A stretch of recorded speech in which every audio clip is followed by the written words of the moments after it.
because when you first started watching, you didn't have books, did you? Didn't have books? Well, you had Principium Let's see, was there a book by Lewis and Langford? Well, I never read Principia, of course. I've studied a little bit. Rosser, I guess, started his logic that way, but I learned logic by learning Church's system, which was subsequently proved inconsistent. And, out of the system we extracted lambda definability, and then it was only after I got my degree that I really began to read much in the literature. Let me see, Hilbert Bernays, didn't the first volume of that appear in 1934? That's right. Hilbert Bernays, Hilbert Ackerman was around, and Hilbert Bernays. I never read Lewis and Langford. And a lot of papers.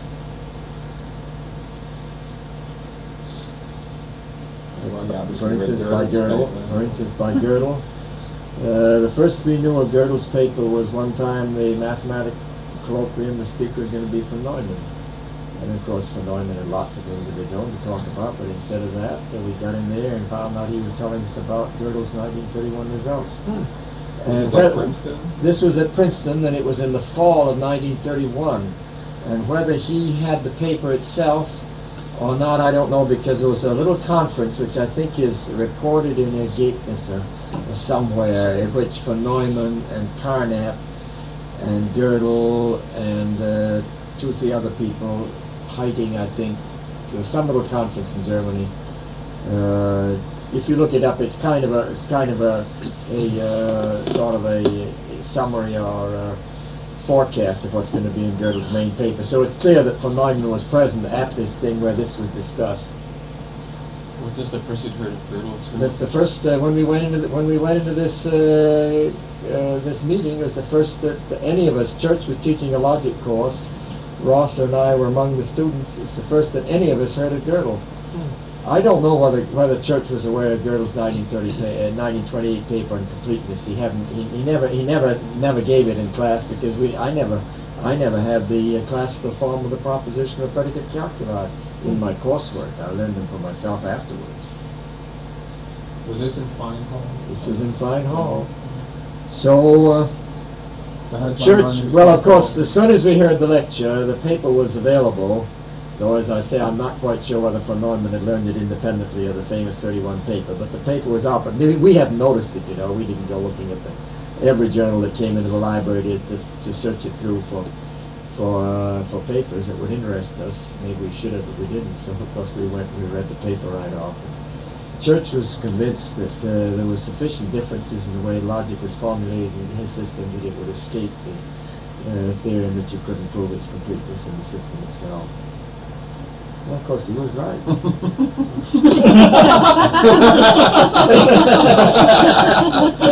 Well, it took a couple of years to find out. Well, at that point, you see the proof of Girdle's theorem connected to the whole idea of computability and effectiveness, with which you set down that the notion of provability has to correspond to recursive enumerability, and there are sets that are not recursive enumerable. This approach to it was not available then, and so you could speculate. From hearing von Neumann's presentation and from reading Girdle's own paper, it was a question, how general is this thing? What was the genesis of the interest in computability or decidability at that time? Were there informal concepts floating around that people were trying to formalize, or what? Well, now I don't know how it looked to Girdle, because I didn't meet Girdle till the spring of 1934, when he arrived and gave us a series of lectures at which Rosser and I were the note takers, and in this series of lectures he brought out the general recursive functions, which he said had some of his motivation had come from Heilbronn. So once Girdle had discussed these things with Heilbronn and how it looked to him and how long that had gone on, maybe over 2 years, I don't know, but I know how long the definability arose.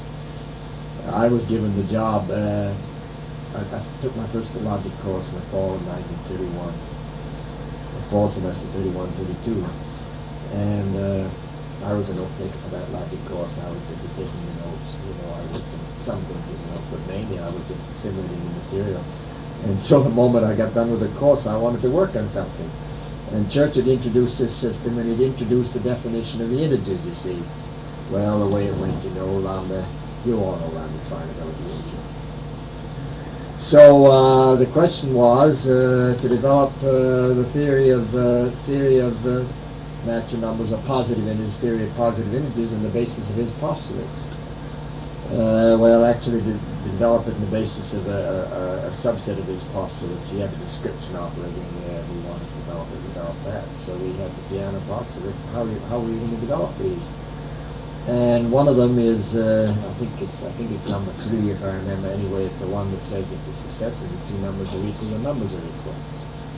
And if you had a predecessor function, the proof comes right off. So I set out to get a predecessor function, and the first time I tried it, I suppose I did it in a couple of hours. I couldn't do it with his system of integers, so I got a different system of formulas for the integers. And with that, I got a predecessor function. Well, it turned out, I was a pretty callow graduate student at that point. And as far as proving piano postulates, that would do fine, but that didn't take care of recursive definitions, which his system of integers was designed to facilitate. So I had to do it with his system. So I went to the dentist one day, and they pulled 2 wisdom teeth, and while I was in the dentist's office, I figured out how to do the predecessor function. I suppose it took me a week to finish the proof in the system that it had the properties I wanted to have, and I took it to Church, and Church said, I just about convinced myself there wasn't a predecessor function. So the initial idea of how much we could do with lambda definability was so limited that we didn't think we could do the function, the predecessor function, x minus 1.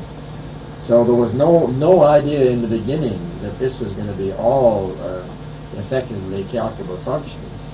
But as I kept taking it as a challenge, and everything I tried, I could work. And then, of course, we got general method. So it was an unexpected fallout from Church's abstraction, functional abstraction operator, and the definition of the integers from it, that we got the idea that this could represent all effectively calculable functions. When was all that finished? And when? Well, the basic work was done between January 1932 and, well, within probably the next 5 or 6 months.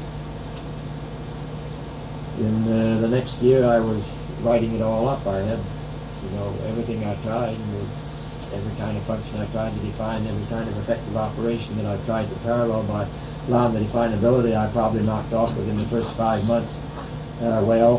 I think it was maybe a year later I got the recursion theorem in terms of lambda definability. I don't know whether it was a full year later, probably was a little bit later. And then Girdle arrived. I was away from Princeton in the fall of the year 33, 34, and I'm not sure whether Girdle arrived just for the spring semester or whether he'd already been there in the fall. But anyway, I was away from there in the fall, and I came back in the spring, and Girdle was giving his lectures. So Girdle had this notion of general recursive function, and the question came up, does this embrace all effectively calculable functions, and is it equivalent to the lambda definability? Well, as I say, the first for us, the first concept was lambda definability. It was after the fact, after having formulated the notion of a lambda definable function is simply the one for which you could find formulas in this symbolism, and discovering that everything you thought of that you wanted to prove lambda definable, you could, that it was Church. I have to give the credit to Church. I can't take it myself. Said, well, don't you think maybe we've really got all the effectively calculable functions? Then Girdle arrived in the scene with another concept, and there must have been discussion between Church and Girdle, and I don't know how ready Girdle was to embrace the thesis that they were all effectively calculable functions, but the Church, of course, is the one that certainly came out explicitly with this. And then it was a simple matter to prove the equivalence of the two functions. And then we had done all this work before we heard of Turing. Turing's paper is also 1936, like Church's one, his thesis, but a little later in 1936, and Gandhi ought to be here, but my impression is that Turing did it independently of knowing anything about what we were doing in Princeton. And we certainly did our work before we ever heard of what Turing did. Of course, Post had another version that came out about the same time. I guess Post probably knew of what we were doing in Princeton. Was Church's thesis just a sort of an offhand remark then? Well, he spent some months sweating over it and saying, "Don't you think it's so?" And I was a skeptic. And when he came out and asserted the thesis, I said, "He can't be right." So I went home and I thought I would diagonalize myself out of the class of the lambda definable functions and get another effectively calculable function that wasn't lambda definable. Well, just in one night I realized that you couldn't do that, and from that point on I was a convert. But I hadn't thought until Church really came out and said so. I hadn't really thought of. I guess I hadn't really believed they would be all of them. Didn't you have some feeling of getting the recursion theorem? Well, I think the recursion theorem I got just a little bit later than that. I got the recursion theorem before I left Princeton. I left Princeton in June of 1935, and of course we already had Church's thesis in it must have been in late spring of '34. That's when Church Girdle was talking about his implicit functions.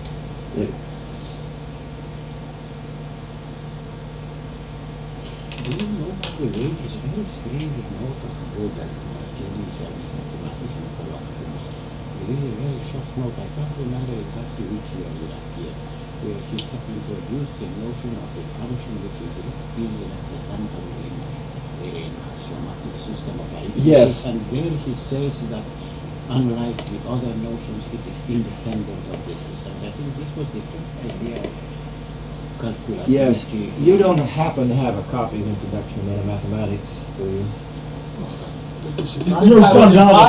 What's that? No, I have your copy, I believe. Oh. Well, I could. The reason I say that is I can spot that. No, that's in that book because I've read it there many times. Do you have the key? Yeah, but I want to know what year it is, which I can't remember. But I think it was earlier than what Well- we call Air Brown Girdle. I don't know what Air Brown did.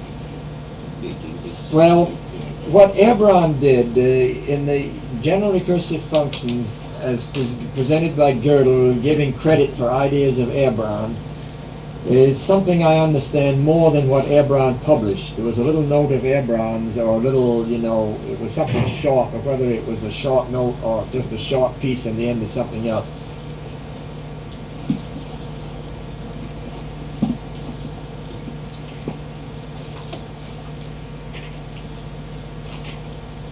Of course, he says it's independent of the system, Yes. and whether that is saying it's the same as the intuitive notion of effective decidability No, that he said is another thing.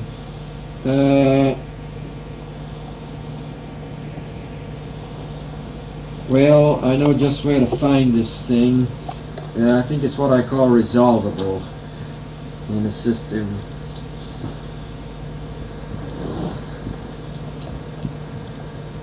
Resolvable predicate, 295. It's hard to remember everything in that book, isn't it? Well, I did it for a week or two when I had to take my exams, but I just must say a few have slipped my mind since then. It helps to have written it. Remember what's in it. I don't even remember what's in model theory anymore. Rasa made me go through it from beginning to end. That's because there were two authors, now you have to assume responsibility. Yeah, they don't need that. I don't Reckonable. have to remember well enough to look it up. I thought I'd get a reference here to Girdle having claimed that resolvability in this particular system was independent of the system.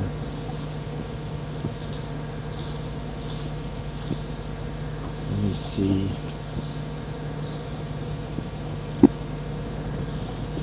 This remarks contributed to a discussion sur grundlegende Mathematik, Kenntnis Volume 2. That's it comes from that conference where Girdle, von Neumann, Carnap, Heyting were present, which is a little earlier than Girdle's.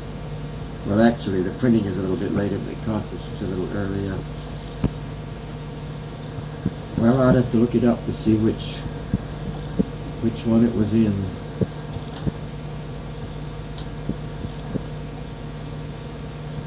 Do you remember which of those titles has that? I remember that thing being. Is this mine? I think that one's mine.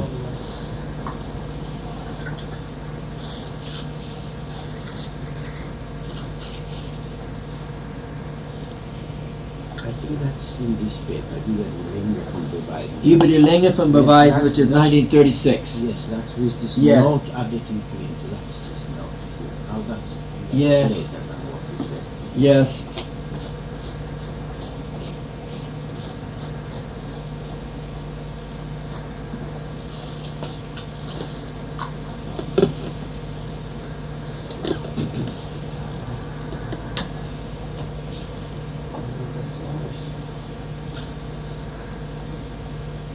What is strange that he had the notion of effective calculability and this notion of method extension. I thought that it was Well, as I say, I don't know how firmly convinced Girdle was that his general recursive functions represented all effectively calculable functions. He seemed very skeptical. for a I long think time. he was. I think he was skeptical, and it may well be that Turing's presentation was what brought Girdle around. Yes, yes, I think Actually, he said that in print somewhere. I mean, I read that in the last year or two. That that he Let me see. On some of these things of Girdle, like the notes that Rosser and I took on 1934, and then there was a 1948 Princeton bicentennial from which he generated a paper that was to be published, but the whoever was to edit the thing never did get it published, and I made a copy available to Martin Davis for the undecidable. And I believe in Martin Davis's volume there are some notes added by Girdle, which I don't know that I ever got around to reading, but that could well Right be. there, John. It's right there. I know. I saw that. I saw that. Yes. All books are right there. Yes.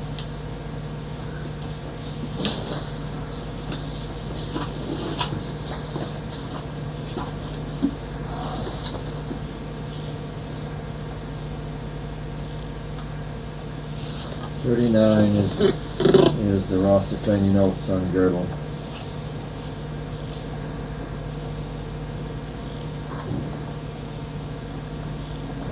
Let me see, Girdle's remarks added at the end. Alright, I added his footnotes.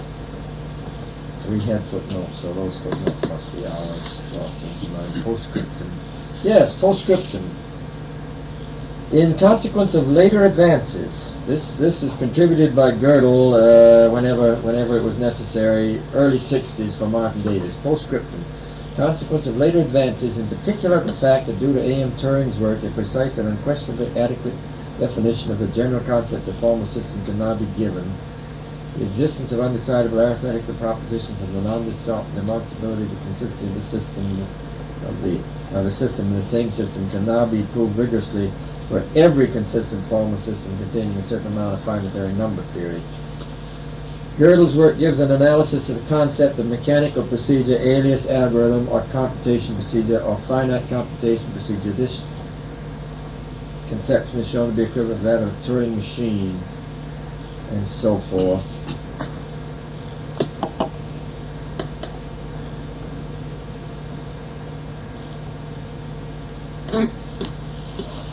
Yeah, so I think it was Turing that overcame Girdle's doubts on the generality of these concepts.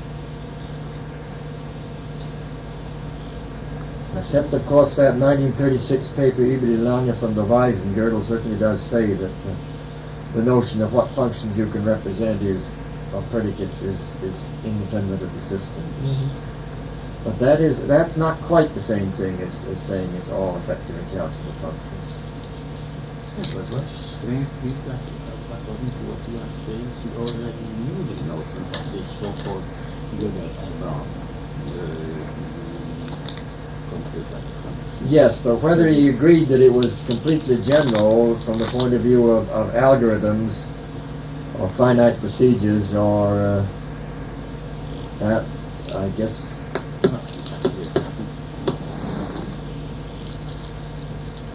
Well, he's a very cautious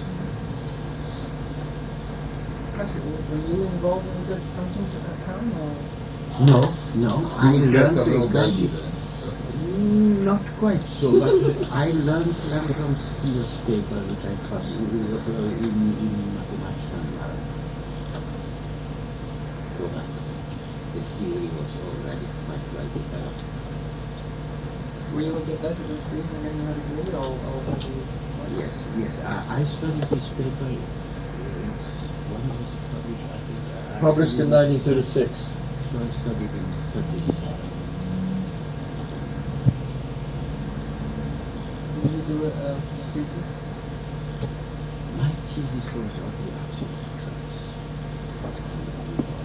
With who? With dust. Yes. So-called entangled Mostowski model. So-called Mostowski model. The so-called, yes. Could you explain that, John?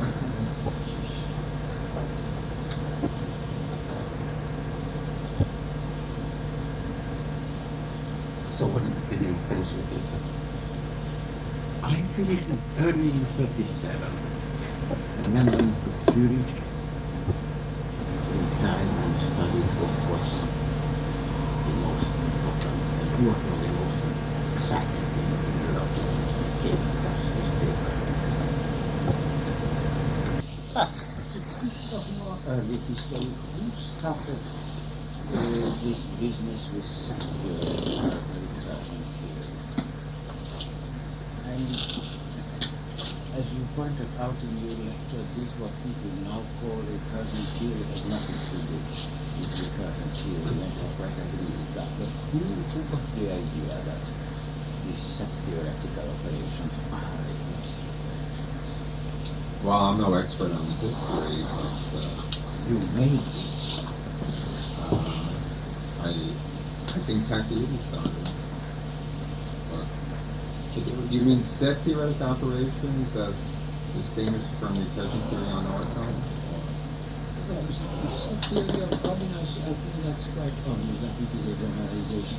I don't know whether Mahover was earlier or Takayuki. No, Takayuki is a is lot I see earlier, what you're getting. yeah. Takayuki is But that's obvious. But then came this fashion that one speaks of L and the operations in L that is recursive operators, generalization of recursive operations. That is what Takayuki did. That's the part that Takayuki did. The business on L, and it was not until at Kreisel's suggestion, I think at Kreisel's suggestion, both Kripke and Platek thought of sticking it to initial segments that well, the other part came about.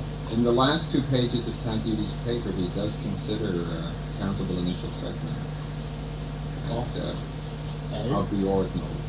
But not by ordinals, that's your kind. I think that's still this obvious generalization. But I think the very, very essential generalization was the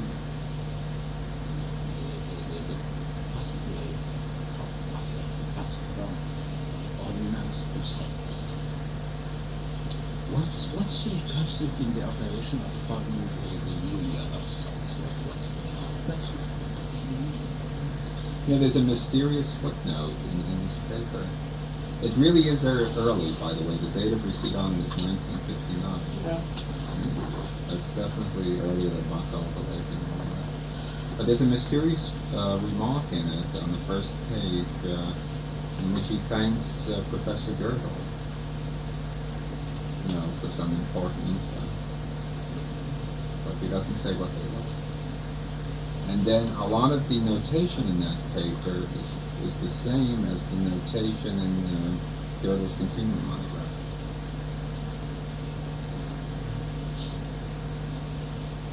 On the other hand, the fashion of doing it in terms of L certainly started with the Platek's thesis.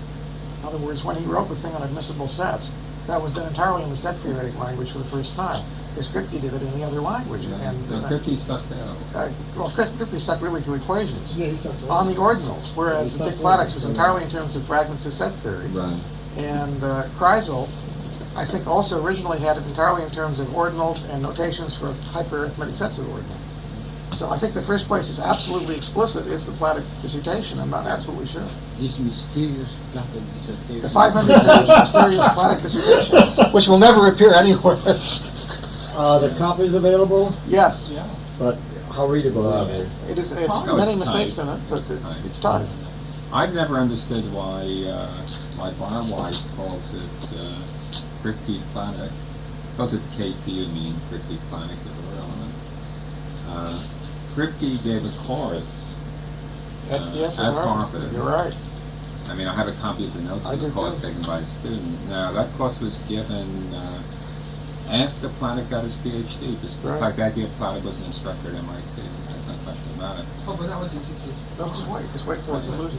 Now, the point is, He doesn't have it in there. well, he has something like that in there, but he makes the mistake of using replacement rather than well, Plattix called it reflection. In my lecture, I called it bounding. Sure. Whereas he makes the mistake that you would make if you were thinking in terms of L, where there is no difference. So I think Plattix really was the first Yes. to put together the notion of admissible state. Exactly what Mostowski is talking about is what Plattix did, I think, for the first time in his thesis. The business of not just having recursion equations on the ordinals or having primitive recursive functions on the ordinals, but actually saying the set operations with restricted replacement or reflection. Well, Tabuti took a strange route. He has a paper in the early 50s somewhere in which he has a system of set theory in which everything is ordinals. In other words, instead of talking about sets, you just talk about ordinals.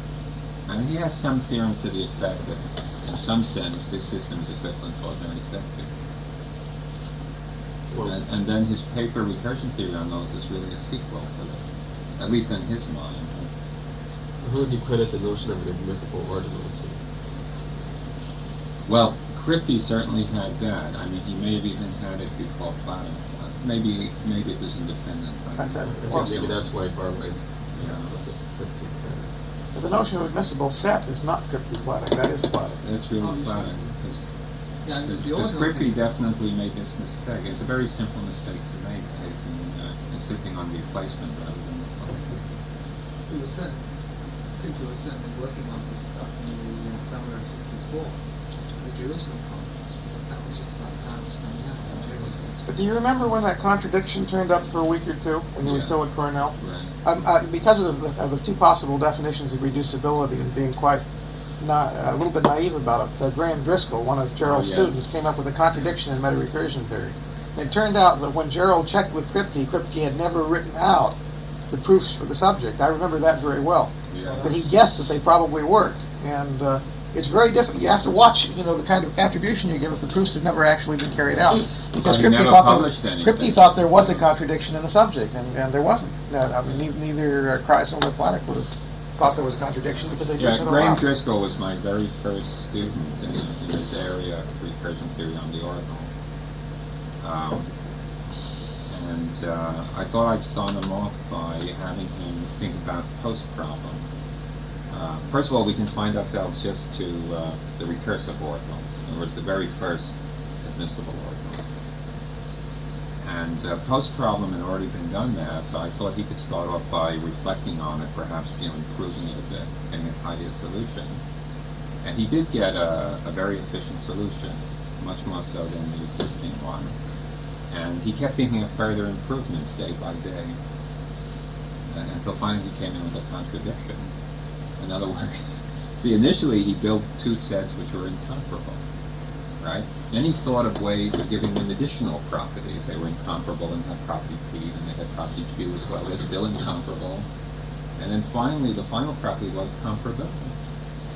He could make them incomparable. Incomparable. In other words, That was a very disturbing he way. had one. He retained the original construction for making them incomparable, but then he had another construction for as each one developed, you sort of poured it into the other, right? And they would become. I couldn't find any mistakes. That was a lot of fun. And yeah, I called that Cricky. His reaction was that there was this contradiction in the subject, and the whole thing was going to collapse. But it was simply due to two different definitions of reducibility, which looked as if they coincide, but because they do in the finite case, no one had thought it through. Yeah. Yeah, in fact, that mistake led to a whole batch of interesting theorems. And in fact, I think the last theorem in that series was just a few months ago that Richard wrote the final study in the final. He sort of explained what goes on for all admissible arguments. This phenomenon.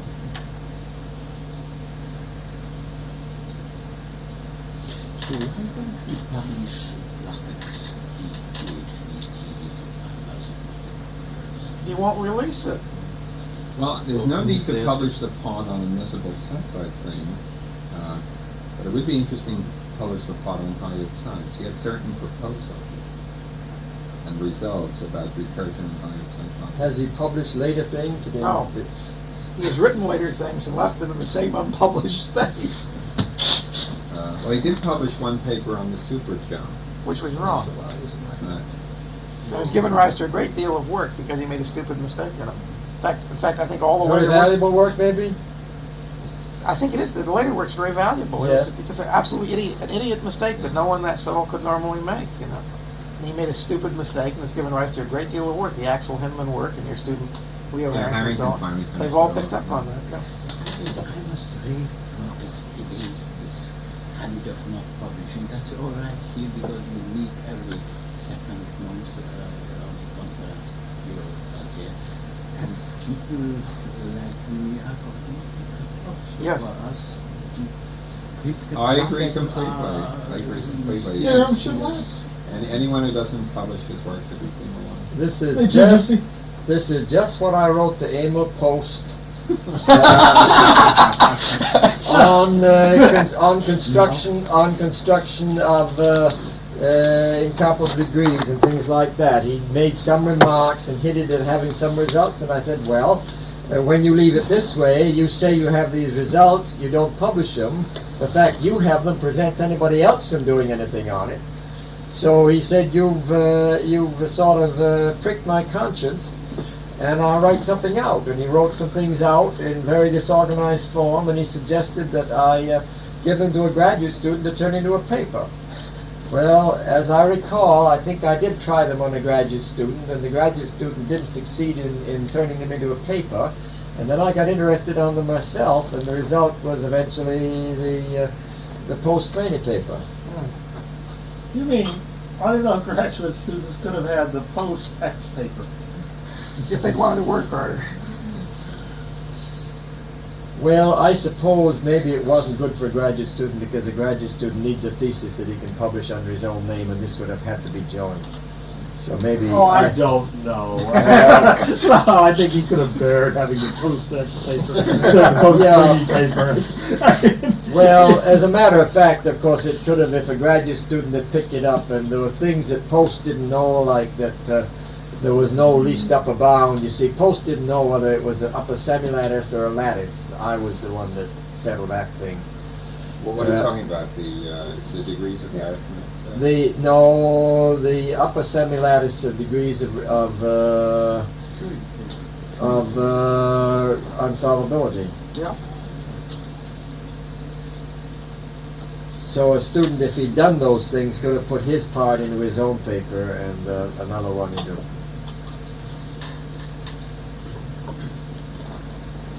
How did Post come in anyhow? Whose student was he? Well, he took his degree about 1920. Schaefer? Does that sound Huntington, I think. Huntington or Schaefer? Wait a minute. That's right, one or the other. Probably Schaefer. Sheffer. Sheffer, Right, H.M. Sheffer. Right, that's the one.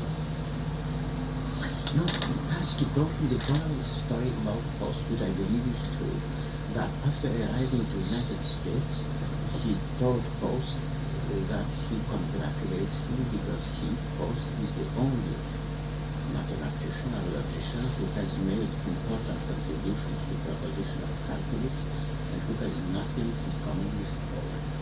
And Post's answers was, oh no, I was born in Białystok.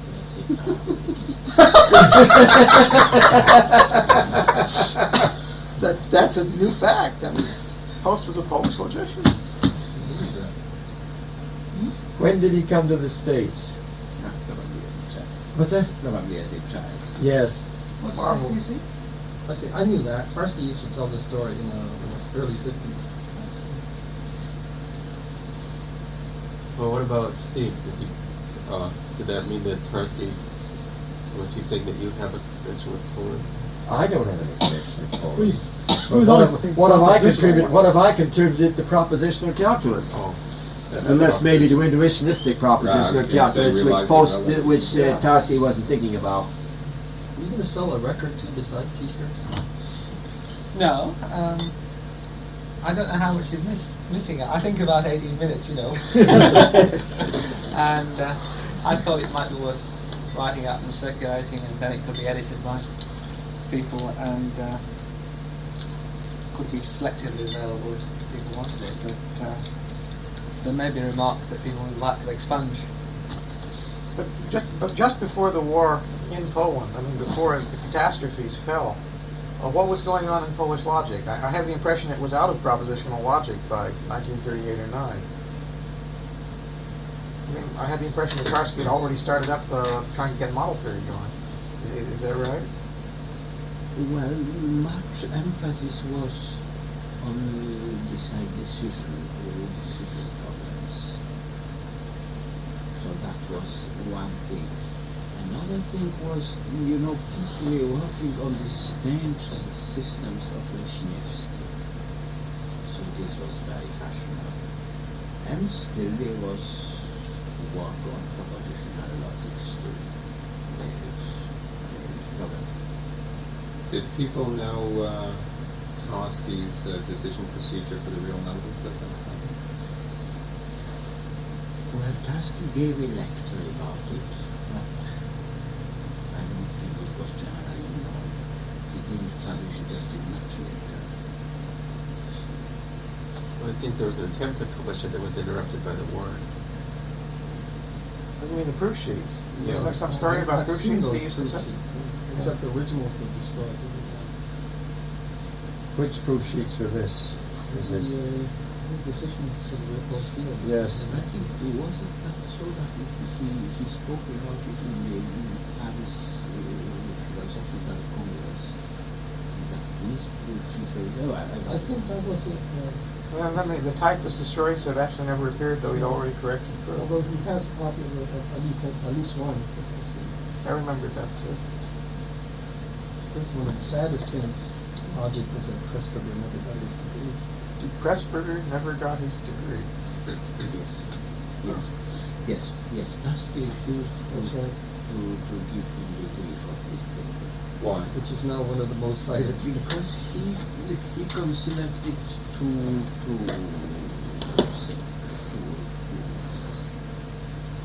He thought that it's not worth. What was this? The decidability? Addition and multiplication, separately. No, not without multiplication. But separately. So didn't he do both? No, he did only addition. How you can do it with multiplication without addition, I don't know, because the usual recursion equation for multiplication have addition in it. Sure, but I mean, I thought that Pressburger also had done the theory of multiplication alone. I mean, that was my memory for that. That wasn't right. Were you the first to do that? I think Skolem was the first. Oh, Skolem. But I think Skolem was later than Pressburger. I'm not sure whether it was so. But in Pressburger stated there is only addition and there is But Tarski thought the proof was too simple? Or Yes, that this was a very obvious application of at that time Pressburger, 9 pages in 1930. Yes. 9-page thesis. Well, he could have expanded.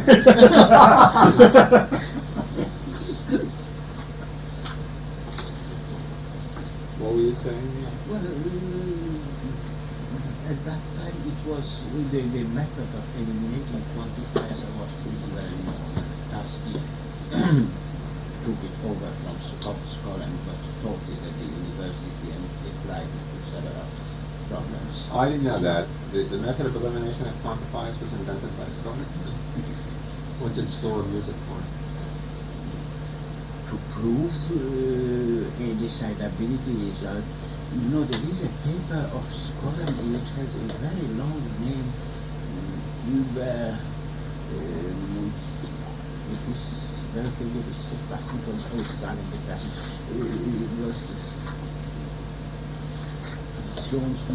Multiplikationstheorem. You'll find the Scotland papers there. You see, the full title is this: Untersuchungen über die Axiome des Klassenkalküls und über Produktions- und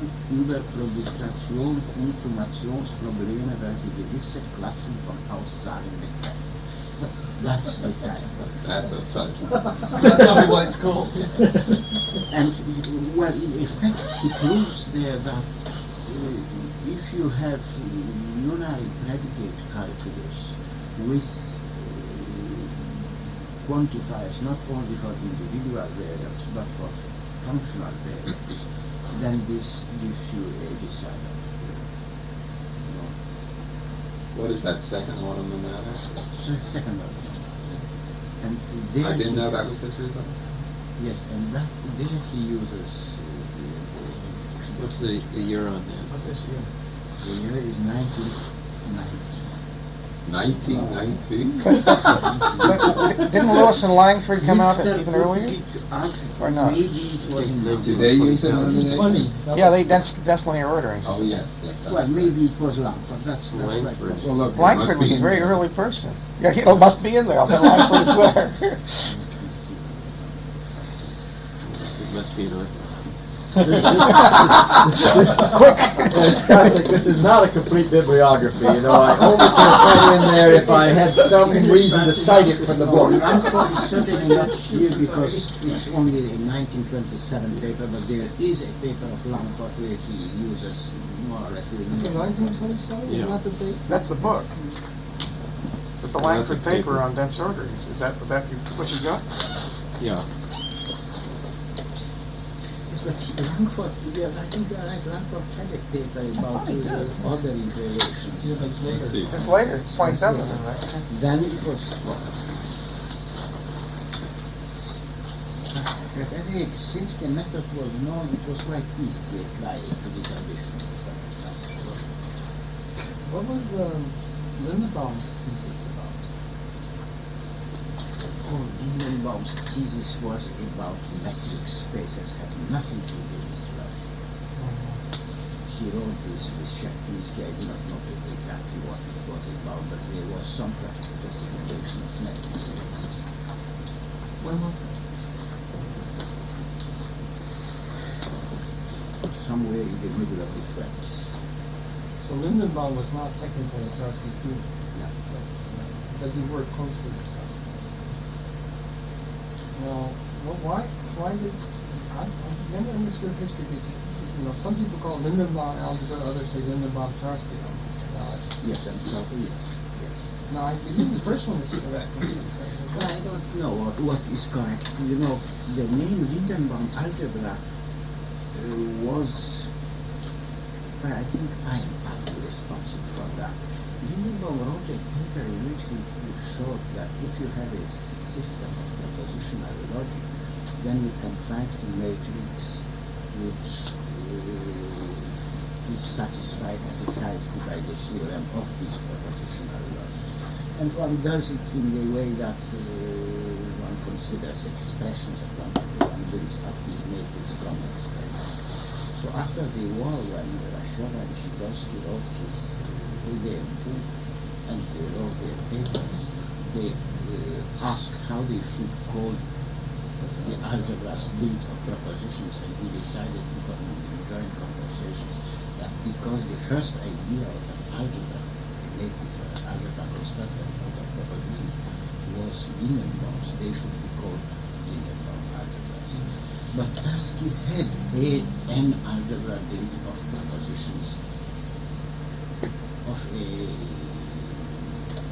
every theory built on the usual propositional logic he had constructed explicitly a Boolean algebra of this proposition. So he claims that it was his algebra because the Boolean algebra was constructed by him.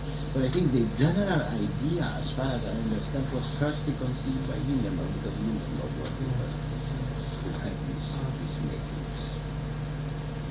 Unless, you know, you should have asked the task, maybe the Hindenburg construction was suggested to him by task. We only knew that it was Hindenburg's theorem. I know that people in Berkeley are very angry when one sees Hindenburg algebra. Should see task.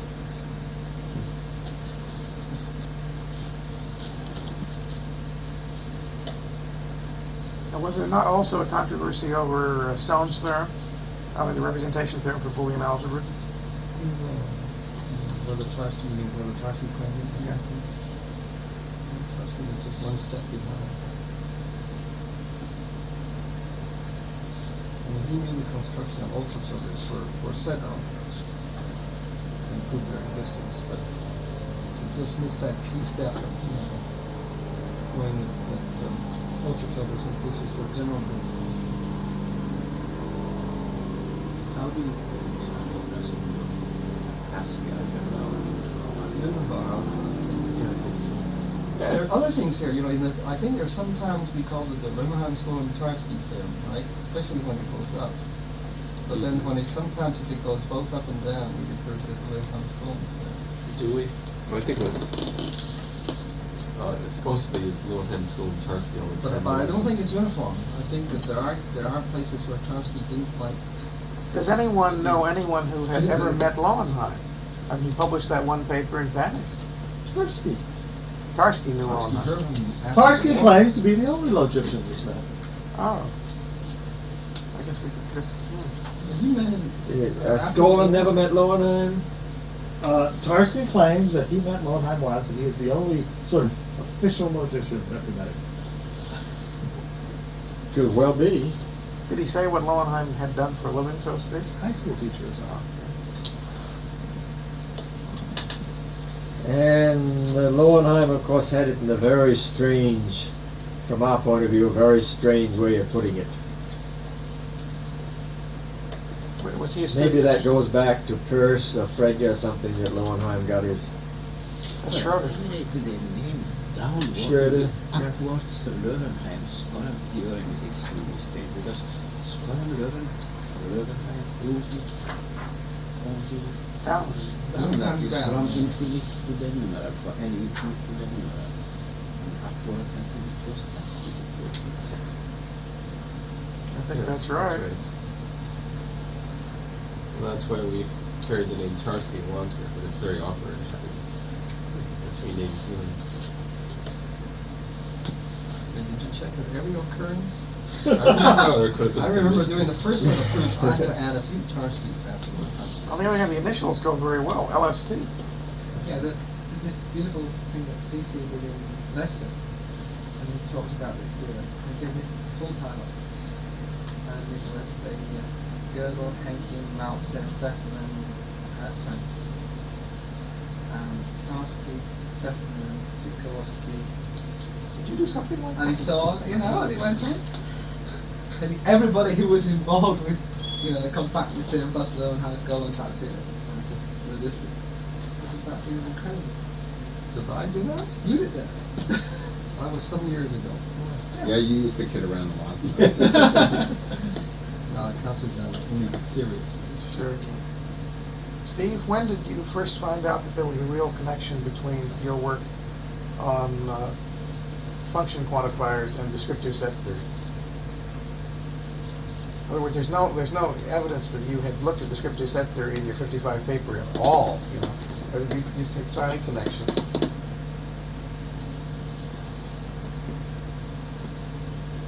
Was that John Addison or Well, John. John Addison was doing it already with number quantifiers, wasn't he? yeah, for the right. Yes. Well, I think there's a footnote in my 1943 paper, Recursive Predicates and Quantifiers, saying there's obviously some kind of parallelism here, and it was John who looked into it and checked it out. But I, at that time, had never read the Polish descript set theorists. I only knew them from having, I don't know what, I've never picked up the paper. I'd never really read about it. I just knew there was such a theory from one finds out, but I had not dug up the papers and looked at them. I only did that when I was checking Addison's thesis. So Addison had no help for me in any detail on charting out what he did. It was his work. That's what you were saying earlier, that you were aware of this sort of connection. Well, I was aware of some analogies between some facts of recursive functions on integers and descriptive set theory. So that, for instance, separation theorem is valid here and valid there. But of course, the analogy was very imperfect. So that I learned the perfect analogy from Addison's dissertation, which he had copies. Addison was in Poland for a year, wasn't he? Yes. After he'd done his dissertation. Very nice of you to ask him over. I'm sure he profited from it a great deal. It may be Addison got started by this footnote in my 1943 paper, because he was looking for something to work on. He said, "Well, here's this footnote that says there should be analogies. Who's looked into them in detail?" Also, there was something on which you pointed out, Stasek, that the analogy didn't work. I think it was connected with, I have a paper on the symmetric form of Girdle's theorem, and I think this went counter to the analogy.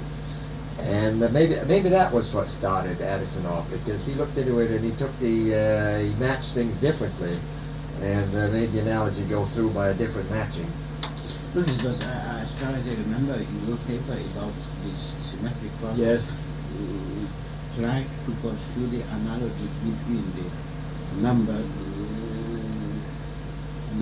Yes. practical Yes. case and recursive and descriptive set theory, Yes. whereas later the true analogy Yes. emerged. So Yes. probably Yes.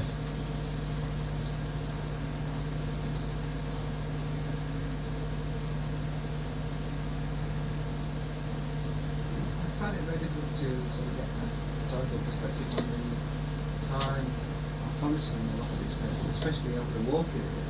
What was the situation then? Were people in a situation that they had a lot of things that they wanted to publish which didn't get published until after the war, or towards the end of the war, or what? And you have papers that you refer back, 6 or 7 years before, and ask you teachers back to the 1930s and stuff. Well, the arithmetical hierarchy, as I eventually published it in Recursive Predicates and Quantifiers, I found in the spring of 1940. I discovered the result. There might be some remark or something, but the thing as a whole. And at that time, I started writing Introduction to Metamathematics, and it worried me. How am I going to get a book out that people would be interested in buying? And I said, well, by gum, I'll put these new results into it. So I didn't start writing that up for publication because as a separate paper, because I was going to work it into IM. Well, the writing of IM, turned out into an enormous task, and then in May of 1942, I joined the Navy and had no more time for things. Well, I guess actually before I joined the Navy, I suddenly realized that it was foolish to hold that thing for the book, because I should get it out as a separate article. So the discovery dates from 1940, and I think that there's an abstract that was published in 1940. But the paper took a couple of years to get out.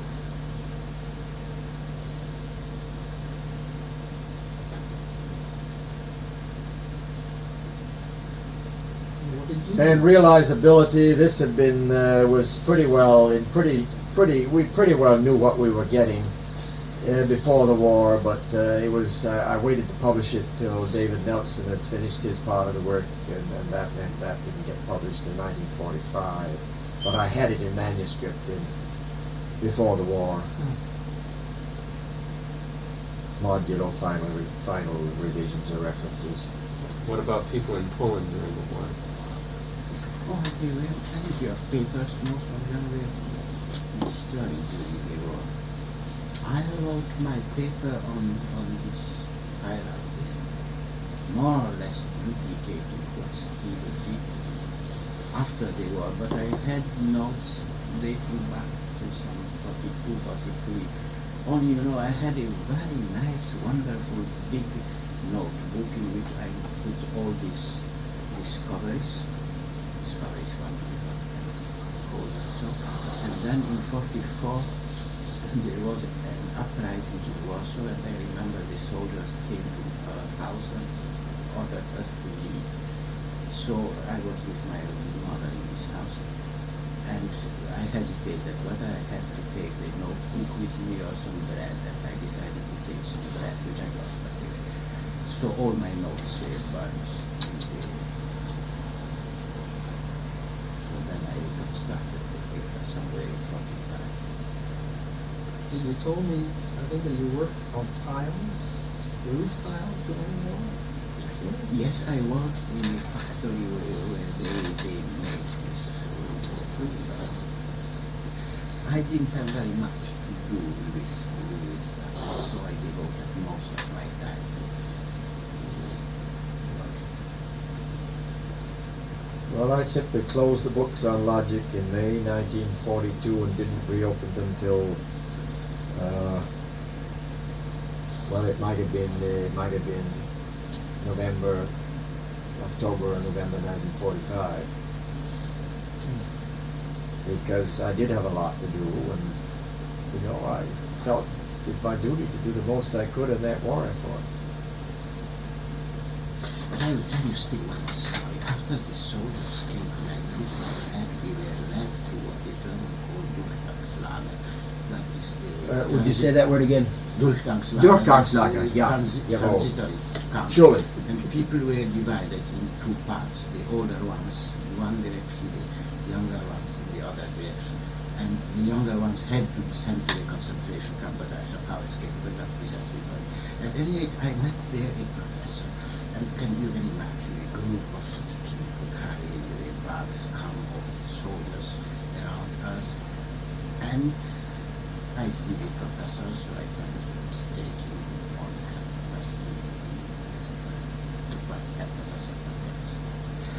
and he greets me very kindly, and we spoke as if we were in Versailles. So I am asking him, what are you carrying in this bag? Oh, he said, I am carrying the manuscript of my book, which I wrote during the recent months. What is the book about? I asked him. The book is about happiness. And the book was published because we somehow carried it. That's marvelous. Now tell us about that escape, the one that you were just admitting. You said you had managed to get away from this. Yes, there were nurses, Polish nurses there, I knew some of them, and they led me through the German line to a hospital, a kind of hospital, and then a doctor gave me his identity card, which permitted me to go out posing as him, and the nurse took the card. So that was my first escape. Then was another one, and the third one, because the Germans didn't like people with documents from Warsaw, and from time to time used to arrest us. Well, where were you between escapes? Well, first I stayed with my relatives who were living near Warsaw, and then I went to look for a colleague of mine who owned a house also not very far from Warsaw. Then I worked in a farm. And then the Russians came. And after several months, the Russians came. No, before they came, well, people helped each other, so there was a branch of the agricultural university, agricultural institute of education, which was located first in Puławy, which was already occupied by the Russians, and the rest of it was transferred to the west of Warsaw. So my wife and I went there and asked to be admitted as former workers of this institute. This was absolutely false, and everybody knew that this was false, that we just were posing as former employees of this institute. But they accepted us because they wanted to help us. And so we got documents that we are already employees, and then the Germans stopped harassing us. More or less quietly until the Russians came. Why were you harassed in the first place? Is it because you were an intellectual? Because I was from Warsaw. The population of Warsaw was expected to be either sent to Germany to work or to special camps where older people were waiting until the end of the war. So I had a document showing that I am a permanent inhabitant of Warsaw, and these people were prospered. They were not allowed to live without special. This was during the last couple of months after the uprising in Warsaw.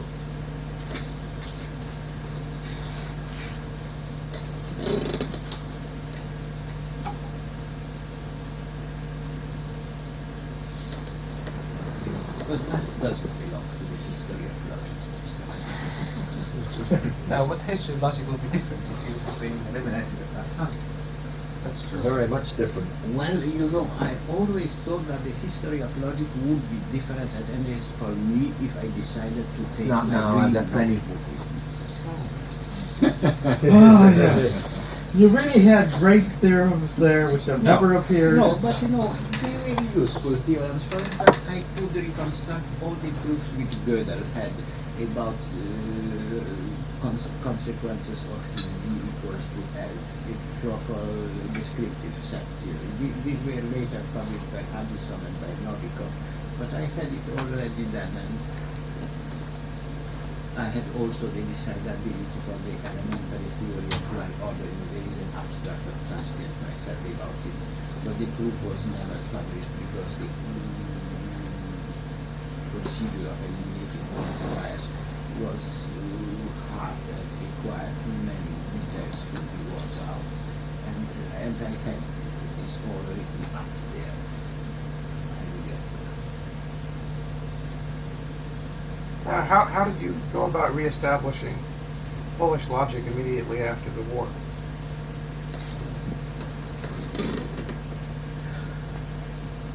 The university started working. Well, as a matter of fact, we had teaching during the occupation, although the university was closed. There was an illegal organization. I mean, illegal in the sense that the Germans didn't allow us to do that, but teaching was going on. So after the war started, the university was open and teaching started. So we had already students who were trained a bit during the occupation. Well, when I was educated, we in the 1950s, we were told that the Russians regarded most of mathematical logic that time as basically anti-Marxist, and after the Russians took over really control of Poland, it would have seemed to me very difficult to pursue logic, and evidently that isn't what happened. But I think this may be true because I believe there must have been several philosophers who looked upon mathematical logic with suspicion. But I remember I spoke with Kolmogorov, who was the boss of all of mathematics, and he told me that he even invited me to come to Moscow and to lecture about logic, which I did not, by the way, and he told me that I shouldn't hesitate to go there because nobody pays attention to what is philosophers are saying. So I think there was a sharp division between mathematicians who regarded logic as something quite how should I say, respectable, and philosophers who looked upon it with suspicion. It's interesting because the time I was practiced to, there was a great deal of suspicion about mathematical logic.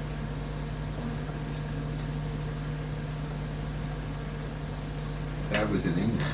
That was Well, England. Yes. This is a little bit different from political disfavor. Well, Just, it was a matter of respectability. No, but they were equally suspicious of algebraic topology. Yes. There was a time when in this country there were many places when a mathematical logician was not really considered a respectable mathematician. In which country? United States. United States. Yeah. It's just it's all in place. Yes, did I? Yes, I you said did. that a little carelessly. no, I believe that all mathematicians I'm still look waiting for upon one this- to get into Columbia. upon logic with suspicion. But I think if you have a famous man like Kolmogorov, who is doing logic and who is respecting logic, then you can expect that most of mathematicians will say that's a strange field, but we must accept it because. And I think this was more or less the situation. Do you know how Malsev arose? I mean, in other words, here he is in the 1930s as the only one trying to do logic in a serious way in the Soviet Union, or at least so it appears to us on the outside. But who was his advisor, and how did he get into logic? Or,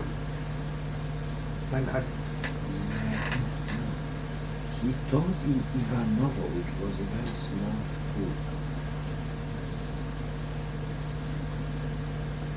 Has there ever been an axiomatic set theory done in Russia?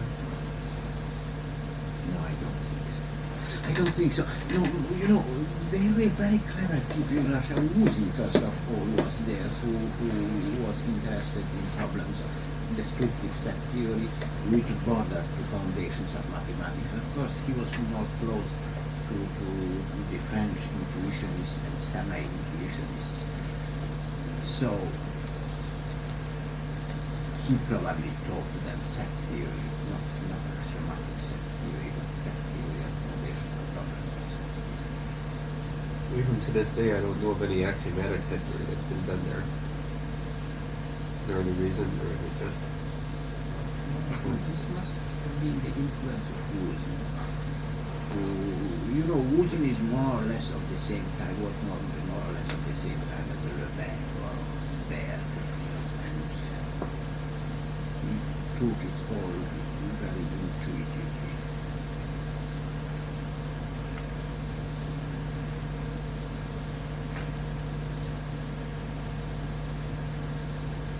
Was Malchev located in Moscow? Well, I think he must have studied in Moscow, but when I first heard of him, he was a professor in a pedagogical institute in Ivanovo, which is some 500 miles or 1,000 miles to the east of Moscow. So he was very isolated.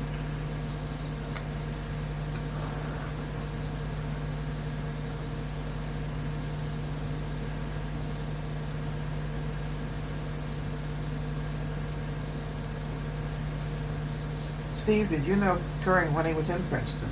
I never met Turing. You never met Turing? No, once I talked to him on the telephone.